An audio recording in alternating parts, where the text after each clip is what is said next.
పాట వినకపోతే నిద్ర పట్టదు. మీరు పాట వినాలంటే నేను పాడినా ఏంటి? ఏమిటి, నువ్వు పాటలు పాడతావా? ఏంటండి మరీ అంత తేలిక తీసేశారు?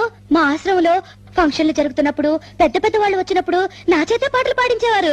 పాటలు పాడుతున్నప్పుడు ఒకటే చప్పట్లు చప్పట్లు కొట్టే కొద్దీ నేను పాడేదాన్ని. మరి ఇన్ని రోజులు నాకెందుకు చెప్పలేదు డార్లింగ్? ఏదో ఒకటి వదులు. తలుపులు ముయ్యండి. ఏ ఎవరిని వింటారనా? కాదండి, నా పాట మీరు తప్ప మీరు ఎవ్వరూ వినకూడదు. నా పాట మీకే అంకితం. ఓ ఏం కొట్టేవి నచ్చలక. వస్తానుండు, నీ పాట నాకే అంకితం.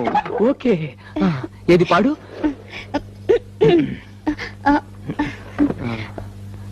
అబ్బా, మీరు నా మొహం అంక చూడకండి, నాకు సిగ్గేస్తుంది. నీ మొహం చూడకుండా ఇంకేం చూడమంటావే?